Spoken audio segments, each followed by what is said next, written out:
आपका मुल्क पहले दिन से उन लोगों के हाथ में है जिनके हाथ में घोड़ों की बांगे होनी चाहिए थी, ठीक है ना, जिनको घोड़ों पे जूत के काम कराना चाहिए था।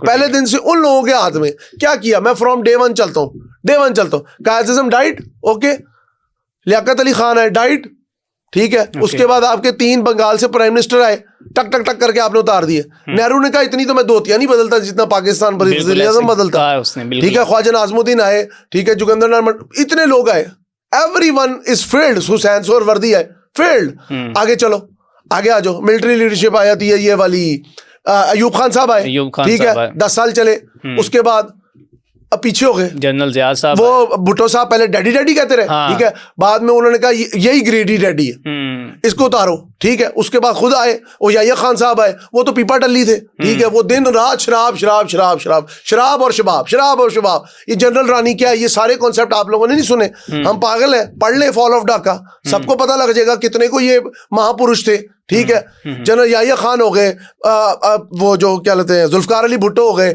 और शेख मुजीबुर रहमान हो गए, अगरतला साजिश के पढ़ लें, हमीदुर रहमान कमीशन बोर्ड जो कि आदि भी कभी बाहर नहीं आई, वो पढ़ लें, हैं, what did we done with the Bengalis, what did we done with our Pakistan. Bengalis छोड़ो, पाकिस्तान था यार, वो अपने मुल्क के साथ भी कोई ऐसे करता है, ये सियासतदान सिर्फ उधर तुम इधर हम, इसने तो इन्होंने तो पकड़ के वो पोलैंड की जो पेश की हुई जंगबंदी की करारदाद पकड़ के फाड़ दी थी, और कितने जाहिल है, पीपल्स पार्टी की जाहिल है, उसको कोट करते हैं, look at him ferocious leader, okay, if he is a ferocious leader then he should act upon like that, उसे पता होना चाहिए वो क्या हरकत कर रहा है। मैं बताऊंगा ताशकंद में क्या हुआ, 65 की जंग मैदान में जीते, टेबल पे हार गए आप जाके, वो शास्त्री साहब खुशी से मर गए, इंडिया के प्राइम मिनिस्टर के, हैं पाकिस्तान सारे लाके वापस करते हैं, क्योंकि जब सामने बैठा हुआ था सोवियत यूनियन का वजीर खारजा, उसने ऐसे टेबल पे मुक्का मार के कहा मैं ऐसी थी तैसी फेर देंगे, because Soviets are also at that time they are also super power, बिल्कुल, ठीक है। तो उधर पे भुट्टो साहब चुप करके यहाँ पे आ गए अपना सियासी कैरियर बनाने के लिए, बिल्कुल। लेकिन जब भुट्टो साहब मुल्क के हक में आए तो उनके साथ क्या हुआ, हेनरी किसिंजर का we will make a horrible example out of you, then he become a horrible example, उनको फांसी दे दी गई। उसके बाद ज़ियाउल हक साहब ने आप और मुझे ये चूरन बेचा, मजहब का चूरन, कलेशनकोफ का चूरन, फलाना चूरन, और आज तक हम भुगत रहे हैं दहशतगर्दी के खिलाफ जंग। उन्होंने क्या किया जी कि इधर से जी हम अमेरिका की जंग लड़ेंगे, हम अमेरिका के लिए, वो जो आज तालिबान है वो अमेरिका के लिए फ्रीडम फाइटर थे, अमेरिकन प्रेसिडेंट हाउस में तालिबान बैठे हैं, उनसे आपकी बातचीत हो रही है, आप उन्हें सोवेनियर्स दे रहे हैं। आफ्टर दैट 10 साल वो जंग लड़ी, फिर अमेरिका का मफाद निकल गया, हमारे से पैसे खींच लिए, फिर हम लल्ली हो गए, तो बांसुरियां बजाने लगा, अब क्या करें। फिर हमने चाइना के साथ 2-3 प्रोग्राम शुरू किए। ये मैं आपको थोड़ा सा इसलिए ब्रीफ इंट्रोडक्शन दे रहा हूं ताकि आपको एक वो कहते हैं ना सनद रहे कि ये चीजें हुई हैं इस मुल्क में। That's why the civil bureaucracy इस तरह की जो जालिम बनी ना, खून चूसने वाली जोंकें लगी हुई है हर मुल्क में, डिप्टी कमिश्नर ऑफिस, नई बिल्डिंग, नई पंजाब असेंबली, पुरानी असेंबली की कट रही है, तानू क्यों बना रहे नई असेंबली। यार दूर ना जाएं, जनाब निगरान वज़ीर आला मोहसिन नकवी साहब, आपको पता है ये अंडरपास जो लाहौर के, यार उसके ऊपर इतना उसकी तज़ीनो आराइश के लिए जनाब लाखों करोड़ों रुपए लगाए, यार आप लगाए पैसे, किया क्या है कि वो लाइटें लगाई हैं भाई, वो फिर खराब हुई पड़ी, आप लगा ले पैसे, लुट लो एक कारी खजाना, रज के लुटो। मैं कहना है जो कहना ना अली बाबा 40 चोर बन जाओ सारे, खा जाओ इस मुल्क नू, साढ़े बच्चे से कुछ छाड़ जाओ। गोरे ने पहले लूटा, उससे पहले पता नहीं कितने अफगानिस्तान से लुटेरे आए जिनको हमने सो कॉल्ड प्रोक्लेम्ड अपना हीरो बना लिया। बिल्कुल, भुट्टो साहब ने उनको दावतें दी, भुट्टो साहब ने 75 में बुलाया, ठीक है। नहीं उससे पहले ये क्या है, ये मैं आपको सच्ची बात बताऊं, हमारे लिए तो महमूद गजनवी कोई हीरो नहीं है, लोगों के लिए होगा। हमारे लिए हर बंदे ने तारीखी फैक्ट है, इस मुल्क को आके लूटा है, इस खित्ते को आके लूटा है। अब आप सिर्फ उन्हें मुसलमान होने का बेनिफिट दे के कहें जी कि वो उन्होंने नहीं लूटा, तो ये तो फिर जहालत है, ठीक है।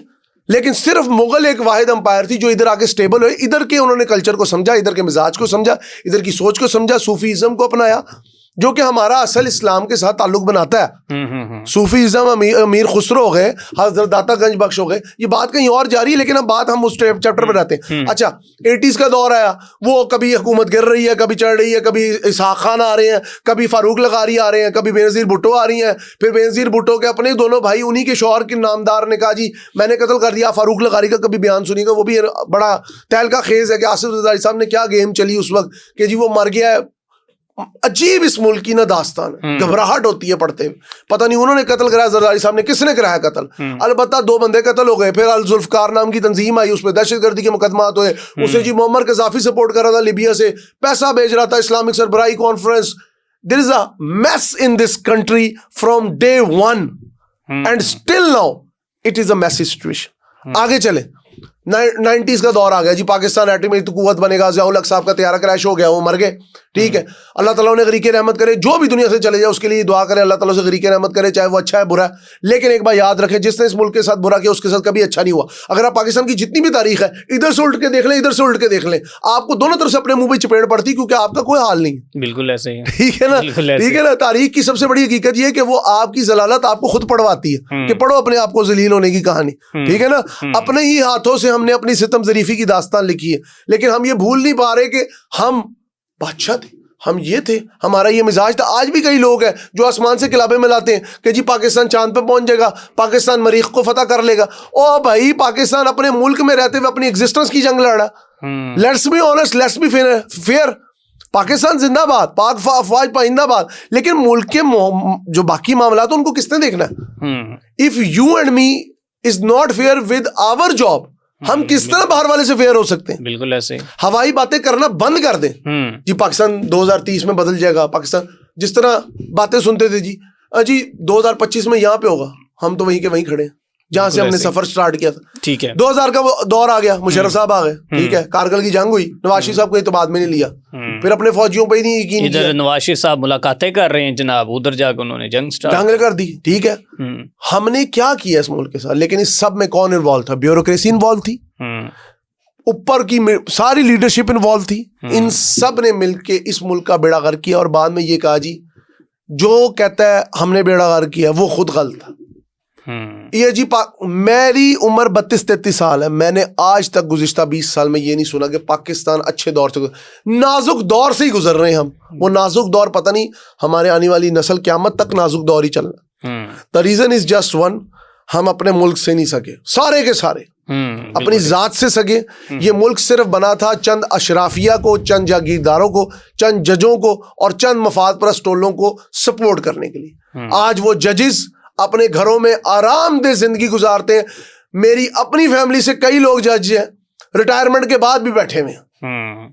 मुझे नहीं समझ आती कि अगर आप रिटायर होकर अपनी प्राइवेट प्रैक्टिस शुरू कर देंगे, इसमें कौन सा गुनाह है? What is the harm in it?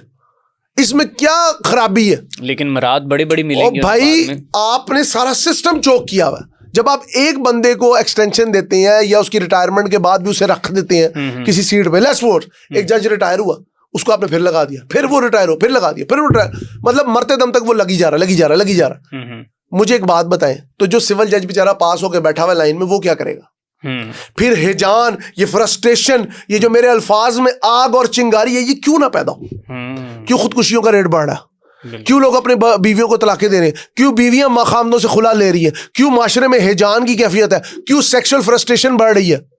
It is from the top, not from the bottom. ये ना एक पुट्ठी मिसाल बनाई हुई जी, गंदगी तो फैलती है जड़ से, जड़ पे वार करना चाहिए।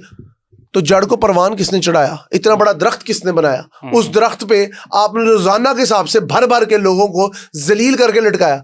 हमारे एक जानने वाले बाहर से आए हुए, नहीं जी बाहर के लिए हालात बहुत खराब है, लेकिन पाकिस्तान तो बहुत आगे है, आप पाकिस्तान के बारे में गलत बात कर रहे हैं, ये इस तरह मायूसी नहीं फैलानी चाहिए। मैं क्या, रहते क्यों नहीं पाकिस्तान में? बाहर क्यों रहते हैं? Why are you living abroad? Because you want best opportunities, because you want better future. बिल्कुल। हाँ जी, पाकिस्तान के अंदर नौजवान जितनी स्ट्रगल कर रहे हैं ना, ऐसी की तैसी फिरी पड़ी है मिडिल क्लास मैन की, उसकी गर्दन आपने दबा के रखी हुई है।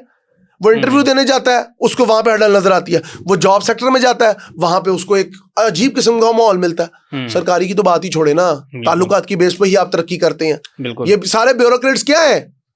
ये सब शीदी मिदी जो ऊपर आके बैठे हुए, इन्होंने अपना ही खेल रचाया हुआ है। आप और मैं तो पागल हैं, इनके पीछे लगे हुए हैं। ये निजाम है, ये निजाम नहीं है। थू ऐसे निजाम पे यार। ये निजाम किसने खड़ा किया? ये क्या है? सेक्रेटरीट्स।